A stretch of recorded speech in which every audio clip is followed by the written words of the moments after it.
Uh-oh. Is that Sister Mary Mangala? I don't know. Come on.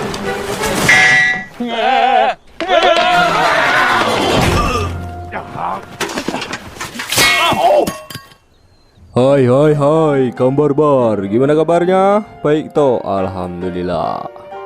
Ya, sebelum video ini dilanjutkan, buat kalian silahkan bayar parkir dahulu supaya yang di bawah makin panjang, makin besar dan berurat ya bang. Terima kasih. Oke lah, di video kali ini saya akan menceritakan sebuah film yang bisa dibilang jokes-jokesnya yang ada di film itu tuh gelap banget, karena hampir punchline-nya menggunakan kekerasan yang terkesan maksa banget. Pengen kelihatan lucu lah menurut saya. Dan saya yakin kalau semua kejadian yang ada di film ini terjadi di dunia nyata, manusianya pasti udah meninggoy. So ya, mari kita simak alur cerita film yang berjudul The Three Stooges.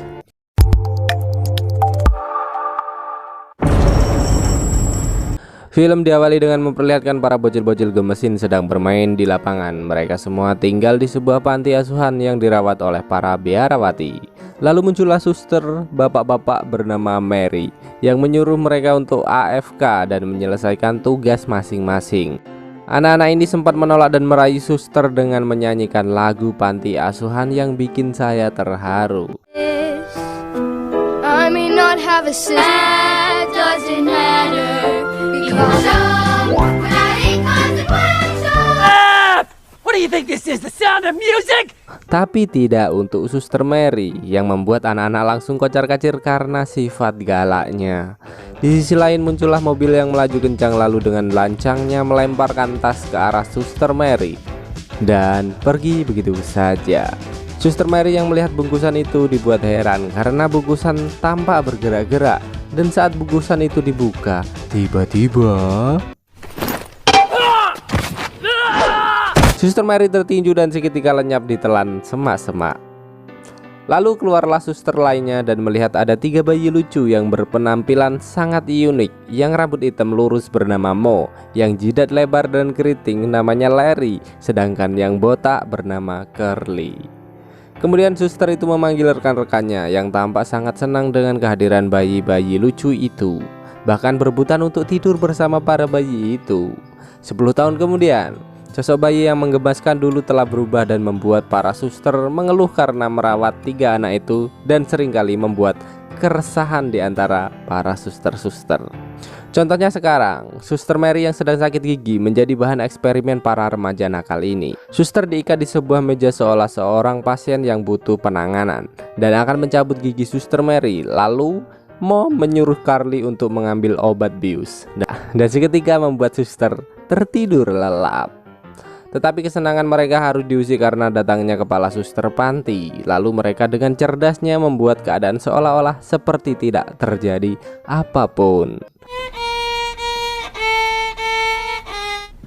Just dabbling in the art, indubitably. Lalu saat sedang makan siang, suster Rosemary memberitahu pada kepala panti bahwa akan ada pasangan suami istri yang akan mengadopsi seorang anak dari panti tersebut. Suster Ricardo menyarankan untuk menyembunyikan anak lain kecuali Mo, Larry, dan Carly, karena para suster ingin sekali mereka nyah dari panti asuhan. Tapi awalnya kepala panti tidak setuju karena setiap anak di panti berhak untuk diadopsi. Seketika suster Mary muncul dan ingin berhenti dari pekerjaannya karena tak tahan dengan ulah 3 remaja itu. Melihat keadaan suster Mary yang memprihatinkan, kepala panti berubah pikiran dan setuju akan ide tadi, yang membuat suster Mary tidak jadi mengundurkan diri. Singkat cerita, pasutri itu pun tiba yang bernama Tuan dan Nyonya Harter. Sang istri seorang pengacara, sang suami adalah seorang pengangguran yang sukses mengambil hati pengacara kaya raya. Lalu disuguhilah mereka dengan tingkah kocak 3 bersaudara ini. Mereka awalnya sempat menanyakan anak lainnya, namun suster Rosemary tetap kekeh dan meyakinkan kalau hanya ada 3 anak di panti. Tiba-tiba muncullah seorang anak yang bernama Teddy yang meminta segelas susu dengan menggemaskan, yang membuat suster Rosemary kecewa berat dan harapannya hilang begitu saja. Lalu pasutri pun segera menentukan pilihan, dan akhirnya yang terpilih adalah selamat untukmu. Coming home with us. What do you say? Singkat cerita, Mo akan berpisah dengan Larry dan Curly dan meminta sedikit kenang-kenangan dari mereka. Kemudian saat berada di perjalanan, orang tua asuh Mo menetapkan hari itu adalah hari ulang tahunnya. Mereka meminta Mo untuk menyebutkan hadiah apapun yang ia inginkan. Dan dengan sedikit memaksa, Mo meminta untuk kembali ke panti lalu membawa kedua saudaranya bersama mereka. Awalnya kedua pasutri ini tampak setuju dan merasa iba kepada Mo. Akan tetapi It was a bad idea! Daddy, please! mereka malah mengembalikan Mo dan menukarnya dengan Teddy sebagai anak asuhnya. Larry dan Curly pun tampak senang karena Mo dapat kembali ke pelukan mereka. 25 tahun kemudian, kini mereka sudah dewasa dan diberi tugas oleh Suster Mary untuk memperbaiki lonceng. Namun pekerjaan mereka sampai saat ini tak kunjung selesai dan malah hanya terdengar suara mesin bekerja. Dan saat Suster Mary menghampiri mereka, ternyata suara mesin selama ini hanyalah suara kaset yang seolah-olah membuat mereka sibuk dan justru mereka sedang menikmati tidurnya yang begitu lelap. I knew it.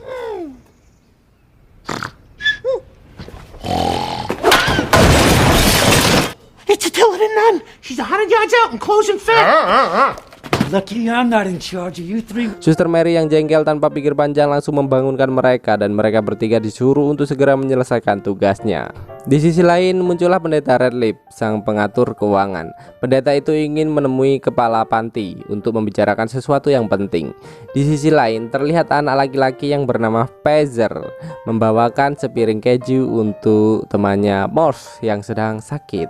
Awalnya Morph sangat menikmati keju itu, namun saat mengetahui keju itu berasal dari perangkap tikus, Morph segera memuntahkannya. Pazer lalu bercerita kalau ia sedang kesepian karena saudara kandungnya yang bernama Wezer baru saja diadopsi oleh orang lain. Pazer di sini mengaku kalau dia hanya memiliki Morph sebagai temannya. Sementara itu pendeta Redleaf memberikan surat untuk menyita panti asuhan tersebut karena terlalu banyak memiliki hutang. Lalu kepala panti meminta Suster Mary untuk memberitahukan hal ini pada Mo, Larry, dan Curly. Di sisi lain terlihat Curly yang sedang memegang gergaji mesin dalam kondisi menyala. Ia tampak kesulitan untuk menaiki tangga. Lalu dengan inisiatifnya ia menggantung alat itu. Namun saat ia naik tangga tanpa disadari, gergaji itu memotong satu persatu anak tangga. Dan terjadilah pertengkaran kecil di atas genteng hingga mengakibatkan Suster Mary hampir kegetok kepala palu. Nasib baik Suster tidak terkena palu, tetapi malah ketimpa lonceng raksasa dong.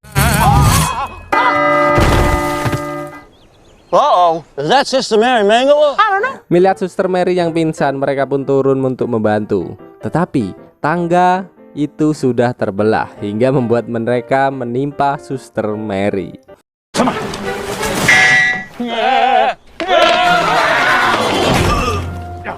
Lalu disadarkanlah dengan ember berisi kepala palu. Tidak hanya di situ, pendeta Redleaf di sini juga harus menjadi korban kenakalan mereka karena dikira mencabuli para suster. Think you're pretty smooth, huh?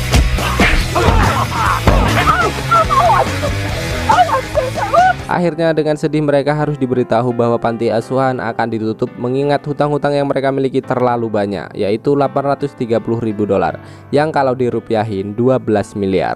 Dan satu-satunya cara agar panti bisa dibuka kembali dengan cara melunasinya itu juga hanya diberi waktu 30 hari saja. Mo, Larry, dan Curly memutuskan untuk pergi ke kota untuk mencari uang. Mereka di sini mendapatkan support dari para anak-anak dan para suster. Mereka juga diberi sedikit uang untuk modal hidup di kota. Namun belum apa-apa, nasib sial terus menimpa mereka bertiga.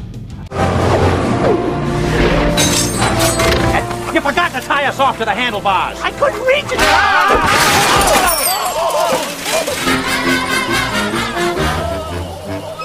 Lalu scene berpindah, terlihat sepasang kekasih yang habis enak-enak yang bernama Lydia dan Mike sedang berencana membunuh suami sang wanita agar mampu dengan bebas bergenjot di mana saja. Ternyata Mike merupakan selingkuhan Lydia yang juga teman baik suami Lydia. Waduh, di sini saya jadi ingat peribahasa, di saat kau sibuk mencari uang, di sana istrimu kugoyang. Wah.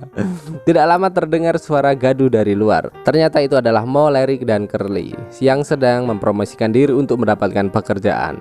Tidak lama kemudian Lydia yang bersemangka jumbo datang dan menawari pekerjaan dengan bayaran yang sesuai. Curly awalnya mengira pekerjaan itu seperti membunuh, tapi memang benar, mereka di sini disuruh membunuh suaminya Lydia. Seketika, Meg keluar dari mobil dan mengaku sebagai suaminya Lydia. Setelah bertanya apakah Meg bersedia untuk dibunuh, akhirnya mereka menyetujui kesepakatan tersebut dengan membunuhnya, tetapi dengan membunuhnya saat malam hari dan lampu harus dalam keadaan mati. Dan karena mereka ingin cepat-cepat mendapatkan uang, mereka memutuskan untuk membunuh Meg sekarang.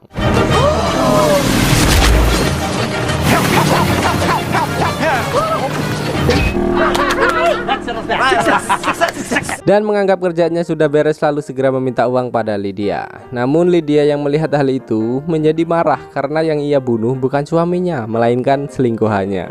Dirasa belum mendapatkan bayaran, mereka mengikuti Lydia dari belakang mobil seperti film kartun. Namun Lydia malah mendapatkan kabar bahwa Meg belum meninggal. Lalu Lydia bilang pada mereka bahwa suaminya masih hidup dan segera melemparnya keluar pagar.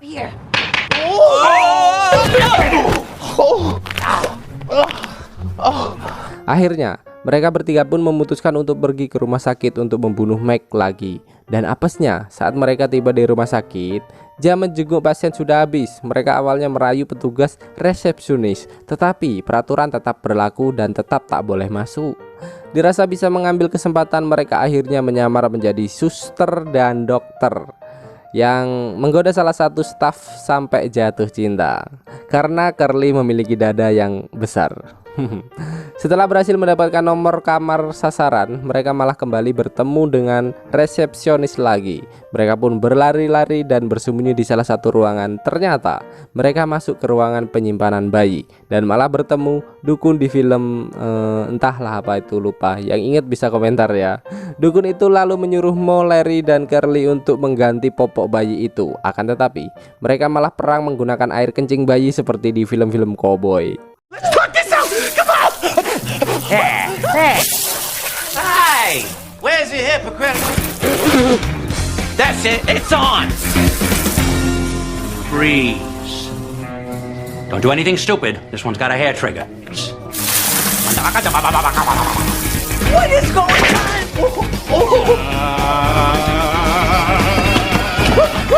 Hingga staf datang dan membuatnya kabur dari ruangan itu. Akhirnya mereka kembali berhasil menemukan ruangan tempat Meg dirawat. Mo lalu dengan kreatifnya menggunakan pasien lain sebagai pengganjal pintu agar tidak ada yang masuk. Tapi bukannya beraksi, mereka malah menonton TV. Ya, yang sontak membuat Meg terbangun dan segera bersembunyi ke dalam gipsum. Aduh. Larry yang sadar melihat kaki dan tangan Meg delesep lalu berkata kepada Mo. Namun Mo yang jenius, ia memasukkan mercon ke dalam gipsum dan boom.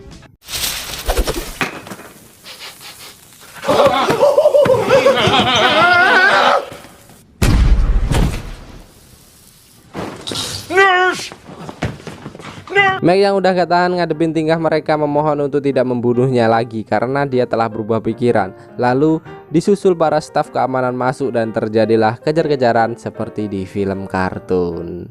Dan membuat salah satu dari polisi pingsan, lalu meminta alat kejut untuk menyadarkan polisi. Namun malah diberikan setrika yang tentu saja membuat polisi langsung sadar.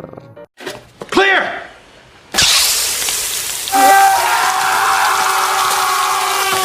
Mereka lalu kabur ke rooftop dan berniatan terjun menggunakan selang air.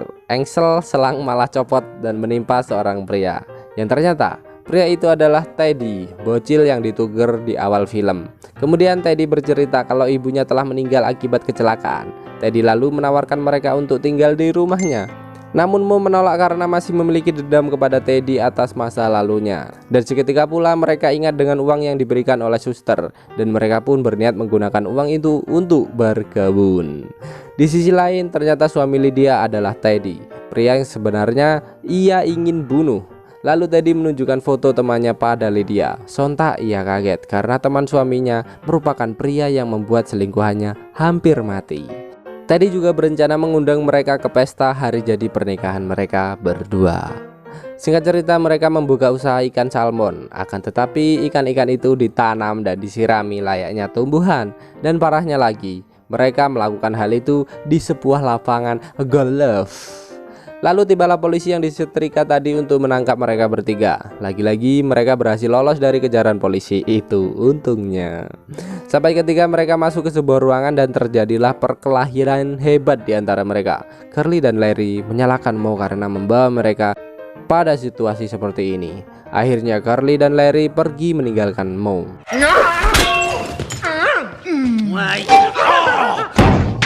Get out there! Stop it, Mo! I've had it with you. You had to call it with Teddy's folks back when they wanted to adopt you. Yeah, that way you could have come.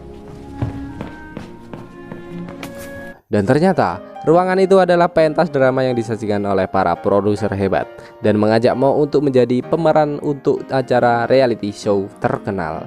Di sisi lain, Curly dan Larry sedang berada di kebun binatang. Mereka dibuntuti oleh Lydia dan Meg dan berniat untuk membunuh mereka. Lydia dan Meg berusaha masuk ke dalam kebun binatang dan harus rela menginjak-injak semangka Lydia yang aduh sayang banget sih. Mendingan dikenyot aja. Wadah, puasa, astagfirullah. Akhirnya Meg pun berhasil masuk, namun dirinya harus jatuh ke kandang singa. Tapi untungnya singa itu sedang dirantai, jadi Meg masih bisa selamat dan malah mengejek singa tersebut. Di sisi lain, Curly dan Larry sedang asik melihat lumba-lumba. Mereka lalu memberikan lumba-lumba itu dengan sebutir kacang, tapi malah nyelip ke hidung lumba-lumba yang membuat nggak bisa nafas dong. Akhirnya mereka mencoba membantu lumba-lumba tersebut, namun kacang yang terlepas meleset seperti peluru dan mengenai biji singa. Singa pun menjadi ganas hingga membuat rantainya terputus dan entahlah nasib Meg gimana. Scene lalu berpindah pada Lydia dan Teddy. Mereka lalu melihat acara TV kalau Mo sekarang sudah menjadi artis dan melakukan kekerasan kepada artis lainnya. Waduh. Larry dan Curly yang sudah pusing dengan keberadaan Mo memutuskan untuk kembali ke panti asuhan dengan harapan Mo berada di sana karena mereka sangat merindukan keberadaan Mo di dalam hidupnya. Saat sampai di panti, kondisi terlihat sangat sepi. Mereka berdua masuk ke dalam dan terlihat Suster Ricardo sedang menonton televisi. Suster Ricardo berkata kalau ia melihat Mo di TV hampir setiap malam, sedangkan anak-anak panti di situ hampir semua sudah dipindahkan. Yang tersisa hanya Pazer dan Morse yang dalam kondisi tergolek lemas. Lalu Larry dan Curly kembali ke kota untuk mencari Mo. Langkah mereka terhenti seharian untuk menyaksikan tingkah kocak Mo di dalam televisi.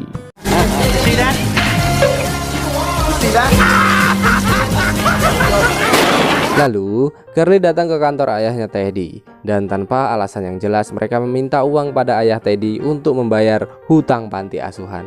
Yang tentu saja ayah Teddy, manusia yang normal, menolaknya mentah-mentah dan malah mengatakan yang sebenarnya terjadi antara pertukaran Mo dan Teddy kala itu yang membuat kedua pria ini terenyuh hatinya. Di sisi lain, para pemeran di acara reality show tersebut protes dengan kehadiran Mo yang selalu melakukan kekerasan pada mereka seperti yang ia lakukan kepada Larry dan Curly. Dan ajaibnya, Larry dan Curly datang dan berniatan mengajak Mo untuk menyelamatkan Teddy yang sedang dalam bahaya, yang dengan santainya datang bersama sekumpulan anjing pudel. Aduh. Tapi sialnya, sampai di sana mereka tidak diizinkan masuk oleh penjaga. Dan lagi-lagi mereka selalu tak kehabisan akal dengan menyamar sebagai penjual balon dan masuk ke acara pesta yang membuat kekacauan lagi dong pastinya. Tell you about puns.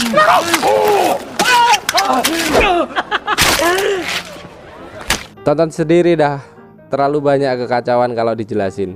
Mereka lalu langsung dikejar oleh Meg dan Lydia sampai akhirnya mereka berhasil masuk ke dalam kamar Teddy dan membongkar semua kebusukan Lydia bersama sahabatnya sendiri, dan ditodongkanlah pistol kepada mereka. Lalu disusul ayahnya Teddy datang menodongkan pistol juga. Faktanya, semua yang mereka alami adalah rencana jahat dari ayah Teddy yang diakibatkan semua harta warisan istrinya telah diserahkan kepada Teddy, dan Lydia juga merupakan selingkuhannya ayahnya Teddy. Wah, bener-bener nih semongko ya, Salome bos. Lalu ayahnya Teddy membawa mereka semua ke tempat yang jauh untuk membicarakan masalah itu. Di tengah-tengah perjalanan, tikus peliharaan Curly lepas dan malah masuk ke dalam kantong semangka Lydia yang sontak membuat semua isi mobil panik hingga membuat mobil mereka terjebak ke dalam air. Akhirnya mereka semua berhasil selamat dan disambut oleh polisi yang menangkap semua penjahat itu. Lalu mereka bertiga pun memutuskan kembali ke panti asuhan mengendarai motor bocil. Yang sedihnya ternyata panti itu sudah tidak beroperasi lagi. Tapi pelan-pelan mereka seperti mendengar suara anak-anak berteriak kegirangan. Dan faktanya itu adalah panti asuhan baru milik mereka yang kondisinya jauh lebih indah dan mewah. Termasuk mbak-mbak suster yang pakai bikini ini. Waduh. Awalnya mereka bersedih karena tak bisa membawa uang. Dan ternyata ini semua adalah hasil kerja keras mereka yang berasal dari setiap sponsor di acara reality show milik Molly. Dan Pak produser di sini kembali mengajak mereka bertiga untuk menjadi artis reality show bersama Molly. Lalu disusul dengan kehadiran Teddy yang telah menikah dengan wanita culun di kantornya. Mereka lalu datang untuk mengadopsi Peazer karena wanita itu mandul. Dan mereka juga telah mengadopsi saudara kandungnya yaitu Peazer. Dan akhirnya mereka semua bisa bersatu kembali ke dalam keluarga yang bahagia. Lalu film pun tamat. So, terima kasih yang udah nonton, apalagi yang udah bayar parkir. Saya doain yang di bawah makin panjang, besar dan berurat ya. So, thank you dan salam barbar.